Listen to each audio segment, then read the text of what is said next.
Hussain Sagar boat ప్రమాదంలో గల్లంతైన వ్యక్తి నిన్న అజయ్ సాయంత్రం అయితే మృతదేహం లభ్యం అవ్వడం జరిగింది. ప్రస్తుతానికైతే తరువాత కార్యక్రమాల కోసం అయితే గాంధీ మార్చురీకి అయితే తీసుకొని రావడం జరిగింది. కానీ తల్లిదండ్రులు మాత్రం ఇక్కడ నుంచి బాడీని తీసుకెళ్లే ప్రసక్తి అయితే లేదు. మాకు న్యాయం కావాలి, బోటు ప్రమాదం ఏదైతే చోటు చేసుకుందో దానికి సంబంధించి అధికారులు కానీ లేకపోతే కిషన్ రెడ్డి కానీ ఇక్కడికి వచ్చి మాకు హామీ ఇస్తే కానీ మేము ఇక్కడ నుంచి మృతదేహాన్ని తీసుకొని వెళ్ళమంటూ కూడా వాళ్ళు ఇక్కడ ధర్నా చేస్తున్న పరిస్థితి అని చెప్పొచ్చు. చూడొచ్చు ప్రస్తుతానికైతే మనం ఇక్కడ గాంధీ హాస్పిటల్ మార్చురీ దగ్గర అయితే ఉన్నాం. నెక్లెస్ రోడ్లోని పీపుల్ ప్లాజా గ్రౌండ్లో భారతమాత ఫౌండేషన్ ఆధ్వర్యంలో నిర్వహించిన భారతమాత మహా ఆరతి కార్యక్రమంలో భాగంగా ఏర్పాటు చేసిన బాణసంచా పెళ్లిలలో అపశృతి చోటు చేసుకుందని చెప్పొచ్చు. అక్కడ ఉన్న 2 బోట్లలో ఎవరైతే కొంతమంది ఉన్నారో వాళ్ళు ఒక్కసారిగా మంటలు చెలరేగటంతో హుసేన్ సాగర్లో దూకడం జరిగింది. ఇద్దరు స్నేహితులు, అజయ్ స్నేహితులు ఇద్దరు కూడా వాళ్ళ ప్రాణాలను కాపాడుకున్నారు. కానీ గణపతి అలాగే అజయ్ మాత్రం గణపతికి 80% కూడా మొత్తం కాలిపోవడంతో, శరీరం మొత్తం కూడా కాలిపోవడంతో ఆసుపత్రిలో చికిత్స పొందిన తుది శ్వాస విడవడం జరిగింది. గణపతి చనిపోయిన తరువాత కొన్ని గంటలకే అజయ్ మృతదేహం కూడా లభ్యమైందని చెప్పొచ్చు. దాదాపుగా 3 రోజులు కూడా గజ ఈతగాళ్ళని పెట్టి వెతకటంతోనే అజయ్ మృతదేహం దొరికినట్టుగా కూడా తెలుస్తుంది. ప్రస్తుతానికి అయితే ఇక్కడ కుటుంబ సభ్యులు అందరూ కూడా ధర్నా చేస్తున్న పరిస్థితి. ఒక్కసారి వాళ్ళతో మాట్లాడే ప్రయత్నం కూడా చేద్దాం.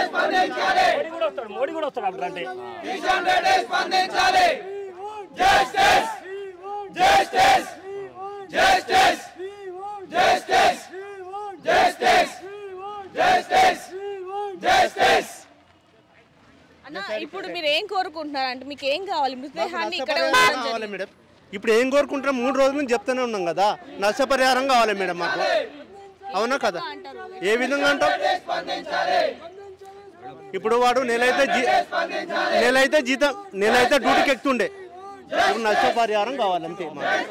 మా తమ్ముడు మేడం మీకు ఇప్పుడు ఎలాంటి న్యాయం కావాలి అంటారు? దాదాపుగా 48 గంటలు శ్రమిస్తే గానీ మృతదేహం లభించలేదు అన్నారు. మరి ఇంకొక విధంగా చూసుకుంటే నిన్న 3 గంటలకే మృతదేహం లభ్యమైనప్పటికీ కూడా మొత్తం కూడా మిమ్మల్ని డైవర్ట్ చేసే పరిస్థితి ఎక్కువగా ఉందంటూ కూడా చెప్పడం జరిగింది. దానికి సంబంధించి మీరు ఏమంటారు?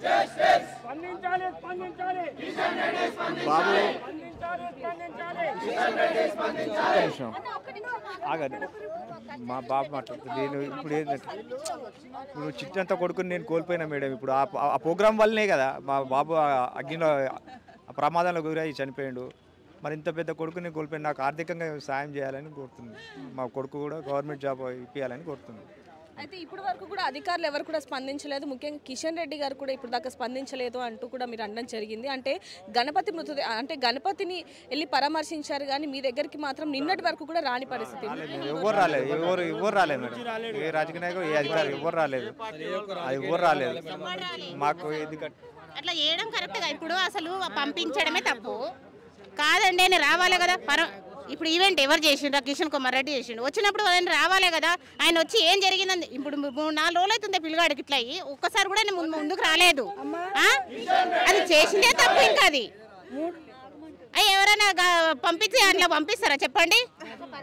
పర్మిషన్ లేదండి. అది పార్టీ ఎవరు చేసిండ్రమ్మా? పార్టీ ఎవరు చేసిండ్రు? పార్టీ చేసిన వాళ్ళు పటాకులు తీసుకుపోవడు, అల్ల పెట్టుడు, ఉండమ్మా హారతిచ్చుడు, ఈ అగ్గి జరుగుడు. కాబట్టి మేము 3 రోజుల నుంచి ఉంటే ఒక్కరు వచ్చి మందలు ఇచ్చి మాట్లాడి చెడా మంచిగా అడగలేదు, రాలేదు.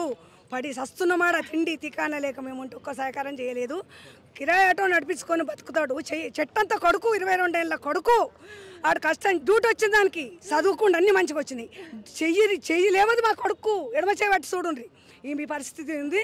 మాకు అంతెత్తు కొడుకు పోయినాక మేము ఎట్లా బతకాలి, ఎట్లా ఉండాలో మాకు చూసిన లెవెల్ ఉన్నారు. మాకు న్యాయం కావాలమ్మా, న్యాయం కావాలి. ఆయనకి డ్యూటీ కావాలి, మాకు న్యాయం కావాలి, డ్యూటీ కావాలి. మా బతుకు తెరువు ఏం లేదు మాకాడ. చేసుకుంటే బతకటోళ్ళము. మా బతుకు అట్లుంది. మాకు ఇంతవరకు నష్టపరిహారం కావాలి. మా మన్మడు ఒక్కటి పోయిండు. ఉండు ఇంత పెద్ద మనమడు పోయిండు. మాకు ఇంకేం ముందు వాళ్ళు బతకమంటుండ్రు, వాళ్ళు కూడా వస్తామంటుండ్రు. మరి సాగు కోరుకుంటారా, న్యాయం చెప్తారా? అంతే. ఇప్పటికైనా మేము 7 గంటల అడిగి రెడీగా ఉన్నాం. ఆ పెయిన్ కానీ తీసుకొని కూడా ఆఫీస్ కాడికి పోయి పెట్టి మేము అందరం కిరోసిన్ పోసుకొని కూడా వస్తాం, రెడీగా ఉన్నాం. ఒక తల్లిగా మీరు చెప్పండి, మీకు ఎలాంటి న్యాయం కావాలంటే? ఒక తల్లిగా ఇప్పుడు ఒక్కసారి మాట్లాడండి, మీకు ఎలాంటి న్యాయం కావాలి?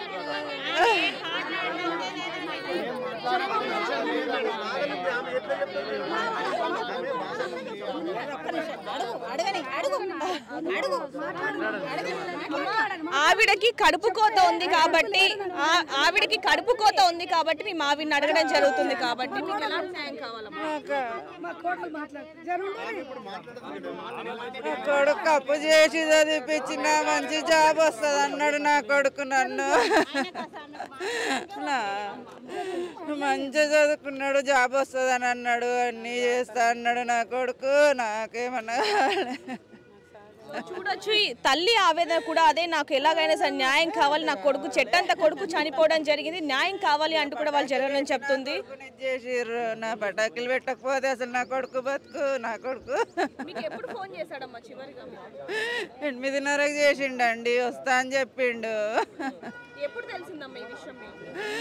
1:30కి తెలిసింది.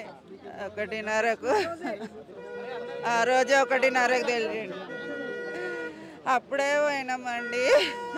నా కొడుకు ఏదన్నా న్యాయం చేయండి, నన్ను చేసి పోయిండు నా కొడుకు. 21 ఏళ్ళ కొడుకు, అంతగానం చదివించినాము, అప్పు చేసి చదివించినామండి. అంటే న్యాయం కావాలి అంటున్నారు, ఎలాంటి న్యాయం కావాలి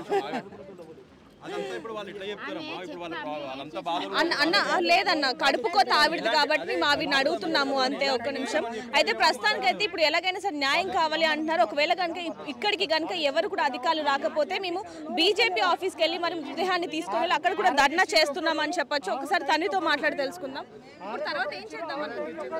మాకు న్యాయం జరిగే వారు నిరాహార దీక్ష చేస్తాం మేడం. ఇక్కడ ఉండి మాకు న్యాయం కావాలి, మా కుటుంబానికి న్యాయం చేయాలి అంతే. లేకపోతే మేము నిరాహార దీక్ష అయినా చేసి కూర్చుంటాం, ఇక్కడనే కూర్చుంటాం.